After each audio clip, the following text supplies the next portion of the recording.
बिस्मिल्लाहिर्रहमानिर्रहीम। तो आज के सेशन की अगर बात करें तो इंडेक्स की जो ओपनिंग थी वो पॉजिटिव ओपनिंग थी 297 पॉइंट के साथ।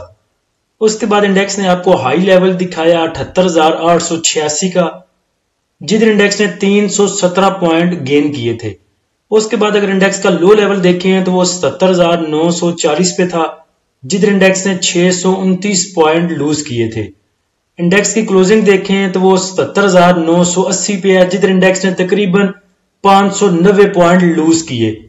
ओवरऑल वॉल्यूम की बात की जाए तो 141 मिलियन के वॉल्यूम ट्रेड हुए KSE 100 इंडेक्स में, जो के कह सकते हैं पिछले सेशन जितने ही थे। जुमे वाले सेशन में तकरीबन 139 मिलियन के वॉल्यूम ट्रेड हुए थे। दो तीन चीजें आपको बतानी थी। एक तो कैपिटल गेन टैक्स के बारे में जो मैसेज भी किया था ग्रुप में। उसके बाद दूसरे नंबर पे मारी की बात करनी थी आपसे। देखिए मारी मैंने आपको पहले बताया था कि अगर इतना ही अट्रैक्टिव होता या इतना ही ऊपर जाने वाला होता तो ब्रोकर कभी भी आपको मैसेज कर करके ना कहता कि मारी ले लो मारी ले लो।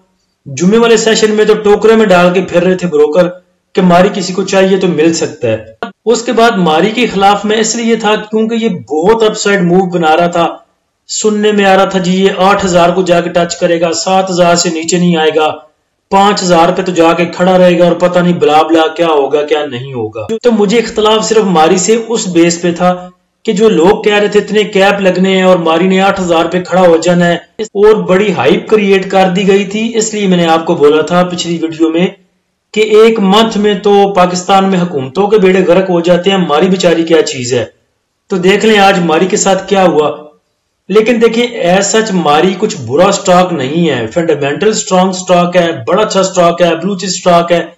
जितनी आपने तारीफें करनी है करें, वो ठीक है, सारी मारी पे पूरी बैठती हैं। मेरा सिर्फ इख्तलाफ इस चीज पे था कि ये जो मारी को उठा के ऊपर लेकर जाई जा रहे थे, कैपो कैप ऊपर जाएगा और पता नहीं इतने कैप लगेंगे, उस बेस पे मैंने बात की थी कि अभी बेचारा ये जुमेरात वाले दिन 2500 समथिंग में जलील हो रहा था। सिर्फ 134 रुपया डिविडेंड देने से कौन से सुरखाब के पर लग जाने थे इसको। तो चले इसने बहुत जल्द अपनी औकात दिखा दी बेचारे ने, उसमें मारी का कसूर कोई नहीं।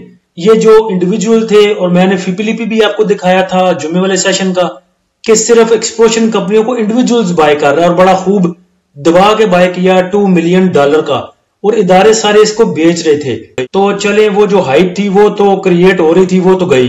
दूसरे नंबर पे मैंने आज ग्रुप में बात की थी मारी को लेके कि इसमें आज सेलिंग प्रेशर नहीं है। लोग कह रहे थे इसमें सेलिंग प्रेशर है और इंडेक्स को इसने बेड़े गर्क कर दिए इंडेक्स के मारी ने। तो देखिए मारी का कोई लेना देना नहीं था इंडेक्स को नीचे लेके जाने में। हाँ, अगर इंडिविजुअल्स देखता है कि मारी पहले बहुत ऊपर था, उसको देख के बाकी किसी चीज में घुसता है या इंडेक्स ग्रीन होता है और बाकी चीजों को बाय करता है, तो उसमें मारी का कोई लेना देना नहीं। मारी पीछे भी अच्छा मूव कर रहा था, मारी आज के सेशन में भी ठीक मूव किया। मारी ने आज भी आपको सेलिंग नहीं दिखाई, मारी में जितनी थी वो बाइंग थी। मारी का डाटा अगर देखें तो लास्ट जो इसकी क्लोजिंग प्राइस थी, लास्ट डे क्लोजिंग प्राइस जुम्मे वाले सेशन में वो 3144.64 थी, और आज का अगर लो देखें तो वो भी बिल्कुल सेम वही 3144.64 पैसे, बिल्कुल सेम वही लेवल था जहां पे जुम्मे वाले सेशन में मारी कैप था। तो सेलिंग कहां पे आ गई? हाँ, आप ये कह सकते हैं कि सुबह जब 3450 पे था तब बायर बहुत ज्यादा था और जब नीचे आया तो उसमें बाइंग में कमी आई। आप ये नहीं कह सकते कि इसमें सेलिंग थी।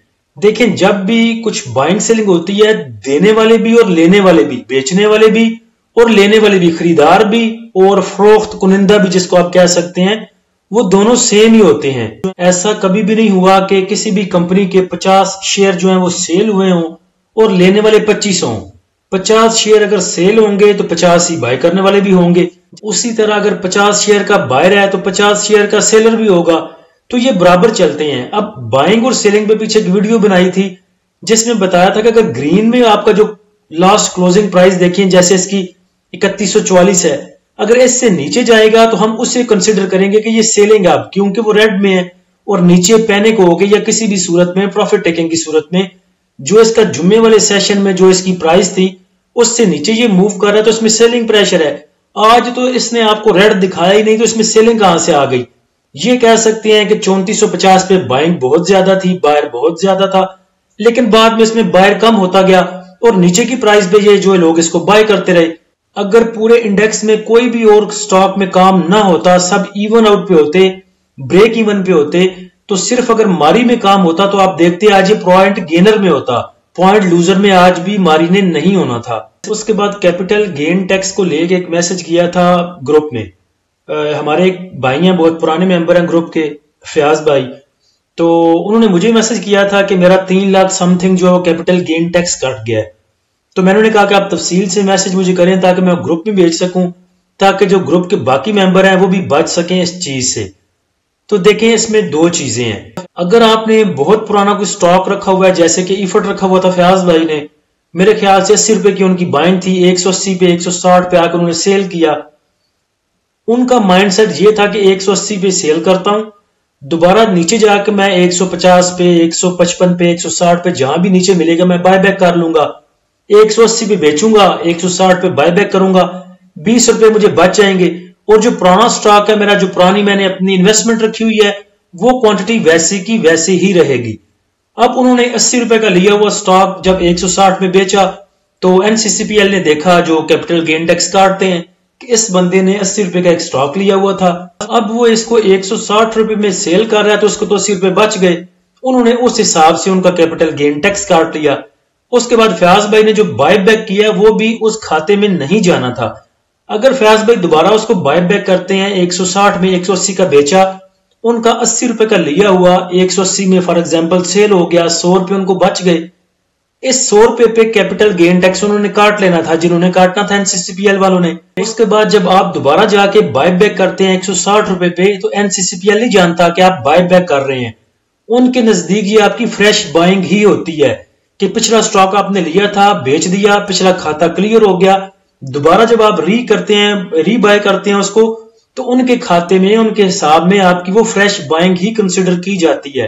तो मेरी सजेशन, मेरा मशवरा ये है उन भाइयों को जिन्होंने बहुत पुरानी होल्डिंग रखी हुई है, जिनके पास पाक नेशनल शिपिंग कॉर्पोरेशन पड़ा हुआ है तकरीबन 58 रुपए में या 100 समथिंग रुपए में, अभी वो 300 रुपए पे चल रहा है, तो जितने भी ऐसे स्टॉक हैं आपके बहुत नीचे के, उनको इन्वेस्टमेंट पर्पस के लिए रहने दें, उनके अंडे बच्चे खाएं, उनका आप डिविडेंड खाएं, उनके बोनस शेयर खाएं, ऐसी चीजें खाएं उनको ना हिलाएं। तो जो उनका 80 रुपए का पिछला स्टॉक पड़ा हुआ है, जब वो हाफ क्वांटिटी दोबारा 160 की और ऐड करेंगे, तो पिछला 80 वाला जो पड़ा हुआ है वो उसकी भी एवरेज खराब होगी, वो भी तकरीबन आप कह सकते हैं कि 100 रुपए में या 100 के ऊपर आ चुकी होगी उसकी एवरेज भी।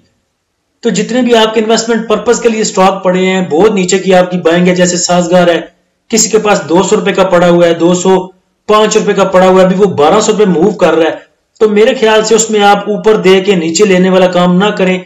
इससे एक तो आपकी पिछली एवरेज खराब होगी, दूसरे नंबर पे आप पे कैपिटल गेन टैक्स उन्होंने इतना डाल लेना है कि लग जाने हैं आपके। Positive point contributor sector wise अगर देखें तो oil and gas exploration companies ने आज भी 53 पॉइंट गेन किए, और ये देख लें 53 पॉइंट किसकी वजह से हैं। अगर आप हीट मैप में देखें oil and gas exploration companies, तो ओजीडीसी भी रेड में, पीपीएल भी रेड में, सिर्फ मारी आपका ग्रीन में नजर आ रहा है और साथ में पोल। तो देख लें मारी आज भी ग्रीन में है और इसने पॉजिटिव पॉइंट ऐड ही किए हैं। अब मुझे नहीं पता कुछ भाई कैसे बोल रहे थे कि मारी में सेलिंग आ गई, उस टाइम इंडेक्स खुला हुआ था, इसलिए सब भाइयों को समझाने का मेरे पास टाइम नहीं था। वो मुझे ऐसे समझा रहे थे जैसे वो स्टेज ड्रामे में नहीं कहता किसी बंदे के होते हैं 10 बच्चे, तो दूसरा उसे कहता है कि तुम्हें कोई मनसूबा बंदी वाली नहीं आज तक मिली, तो वो पहला कहता है कि मिली थी। उसने मुझे समझाया कि ज्यादा बच्चे अच्छे नहीं होते, पहले आधा घंटा उसने मुझे समझाया, बाद में मैंने उसे आधा घंटा समझाया। अब वो मनसूबा बंदी वाले भी मेरे 4 बच्चों की माँ है। तो देखिए मेरे पास भी ऐसे समझाने का बड़ा गुर था, लेकिन उस टाइम मेरे पास टाइम नहीं था। उसके बाद पावर जनरेशन ने 55 पॉइंट ऐड किए, लेदर ने 35 पॉइंट, रियल एस्टेट ने तकरीबन 3 पॉइंट, टेक्सटाइल ने 2 पॉइंट। एक्टिव साइड पर अगर देखें तो कमर्शियल बैंक्स हैं जिन्होंने तकरीबन 168 पॉइंट लूज किए, सीमेंट ने 134 पॉइंट लूज किए, technology 73 point, fertiliser 62 point, oil and gas marketing companies 53 point, food and personal care 46 point, investment bank 46 point. Top point contributor stock wise भी अगर देखें तो देख लें मारी सबसे ऊपर है और 109 पॉइंट आज भी इसने ऐड किए। उसके बाद पॉजिटिव साइड पे हक्को, SRVI, POL, MCB, JVDC, FFBL, PABC, AVN, FFC. Negative side पे देखें तो सबसे ज्यादा एमईबीएल ने लूज किए 62 पॉइंट। उसके बाद नेगेटिव साइड पे system, luck, OGDC, DAWH, Engro, PPL, UBL, EFERT, MTL. आज के सेशन का अगर फीपीलीपी देखें तो बैंक्स ने सेलिंग की $500,000 की, ब्रोकर ने सेलिंग की $500,000 की, कंपनीज की सेलिंग है 2.63 मिलियन की, फॉरेन कॉर्पोरेट्स की सेलिंग 0.13 मिलियन, इंडिविजुअल्स की बाइंग है $5.58 मिलियन की, इंश्योरेंस कंपनीज की सेलिंग 2.12 मिलियन, म्यूचुअल फंड की सेलिंग 0.46 मिलियन, एमबीएफसी की सेलिंग 0.02 मिलियन, अदर ऑर्गेनाइजेशन की सेलिंग 0.16 मिलियन, ओवरसीज पाकिस्तानी की बाइंग $1 मिलियन की। इदारे आपके सब सेलिंग पे, कोई एक इदारा भी नहीं है जिसने आज बाय किया हो। ओवरसीज पाकिस्तानी वो भी इंडिविजुअल में और आपके लोकल इंडिविजुअल दोनों ने मिलकर तकरीबन $6.5 मिलियन का बाय किया। अब नीचे चल के देखते हैं कि इंडिविजुअल्स ने बाय क्या किया। दुआ करें कि ये सिर्फ मारी में हो, एक्सप्लोशन कंपनीज में फिर तो ठीक है, लेकिन अगर इन्होंने ऑल सेक्टर में बाइंग की हो तो फिर इंडेक्स से थोड़ा सा दूर रहना हमारा बनता है। इंडिविजुअल्स की बाइंग देखें तो ऑल अदर सेक्टर में उनकी बाइंग है तकरीबन $1 मिलियन की। उसके बाद एक्सप्लोशन कंपनीज में उनकी बाइंग है 4.69 मिलियन की। यानी कि इंडिविजुअल ने आज भी मारी को ही अप्रोच किया। उसके बाद oil and gas marketing companies को थोड़ा सा इन्होंने बाय किया और पावर जनरेशन को बाय किया 0.30 मिलियन का, क्योंकि हपको ग्रीन था, हो सकता है उसको उठाया हो। उसके बाद आज भी टोटल जो बाइंग है मारी में वो इंडिविजुअल्स की ही है। Oil and gas exploration companies को देखें तो इसमें सिर्फ दो बायर हैं। एक तो आपका फॉरेन इन्वेस्टर है जिसने तकरीबन 0.90 मिलियन का बाय किया। उसके बाद इंडिविजुअल्स हैं जिन्होंने $4.69 मिलियन का बाय किया। तो ये भी अच्छी बात है कि जो टोटल बाइंग एंड सेलिंग है वो ज्यादातर आपको oil and gas exploration companies में ही नजर आ रही है। ये भी अच्छी बात है कि आपके एक ही सेक्टर में ज्यादा बाइंग एंड सेलिंग हुई है। कल को अगर oil and gas marketing companies गिरती भी हैं तो बाकी सेक्टर कुछ हमें रिकवरी के फेज में मिल सकते हैं और उनमें हमें प्रॉफिट टेकिंग करने को मिल सकती है। बाकी टोटल सेक्टर देख लें, टेक्सटाइल में देखें कोई ऐसा बाइंग सेलिंग नहीं है, टेक्नोलॉजी में भी देखें तो बहुत ज्यादा बाइंग सेलिंग नहीं है इसमें भी। उसके बाद अगर पावर जनरेशन में भी देखें तो नेट में बाइंग सेलिंग बहुत ज्यादा नहीं है, किसी भी सेक्टर में उतनी बाइंग सेलिंग नहीं जितनी oil and gas exploration companies में है। तो आज इंडेक्स के गिरने की वजह एक्सप्लोरेशन कंपनियां नहीं थी बल्कि बैंकिंग सेक्टर था, सीमेंट सेक्टर था और उसके अलावा ऑटो सेक्टर था। वैसे भी इंडेक्स ने जुमेरात वाले सेशन में तकरीबन कुछ 700-800 पॉइंट गेन किए, जुम्मे को भी 1000 पॉइंट गेन किए, तो 2 दिन में इंडेक्स हमारा तकरीबन 1800-1900 पॉइंट गेन कर चुका था। तो थोड़ी सी करेक्शन आनी बनती थी इंडेक्स में। स्टॉक में देखें तो गेल है, गेल देखें जो भी चीजें ज्यादा बढ़ जाती हैं उन्हें आखिरकार अपनी औकात में आना ही पड़ता है। कहां बेचारा 370 तक गया और दोबारा वहीं 325 पे आ चुका है।